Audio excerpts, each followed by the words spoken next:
headed by the RHU in coordination with the local government unit and IPHO, successfully reached identified barangays, providing a lifeline to those in need. To encourage this life-giving act, we were proud to provide 15 pieces of eggs and 5 kilos of rice as incentives to all voluntary donors. And we would also like to commend our barangay captains who also prepared and incentives for their people who also donated blood. We are steadily moving towards our goal of achieving the target of 1% of our entire population donating blood. We recognize that true health is holistic.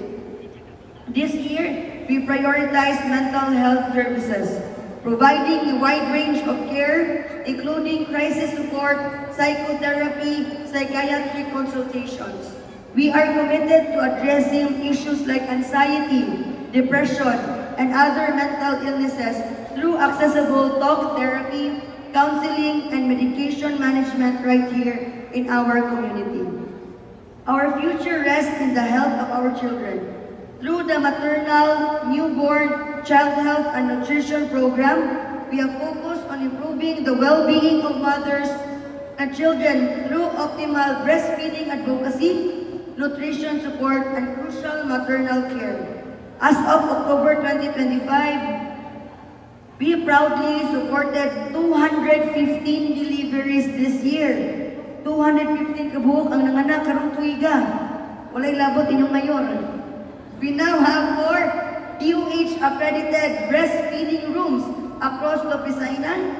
The school-based immunization program successfully provided free vaccines like measles, rubella, tetanus, diphtheria, and human papillomavirus to our school-age children, safeguarding the next generation. While we celebrate this success, we must also focus on areas for growth. As of October 2025, our fully immunized children accomplishment stands at 49.29%. That is 278 out of a target of 564. We call on every parent and guardian to partner with us to ensure that every child is fully protected. Our RHU's impact is possible only through the dedication of our frontline workers. This year, we conducted a crucial accreditation and training for 28 barangay nutrition scholars and 84 barangay health workers, equipping them to better serve you. We have made remarkable progress in sanitation. 23 out of 28 barangays are already declared zero open defecation areas. We are so close to a complete COD municipality. 5 barangays more to go. I challenge the residents of the remaining 5 barangays, Eastern Poblacion, Biasong, Sibugon, Sibula, and Puntod, to help us complete the critical public health goal. But I know, under the leadership of these barangay captains, in not less than a year, we will be declared a complete COD municipality.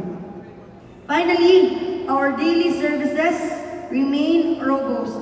Our medical consultation services catered to 2,223 clients from January to November 2025, including performing 149 minor surgeries.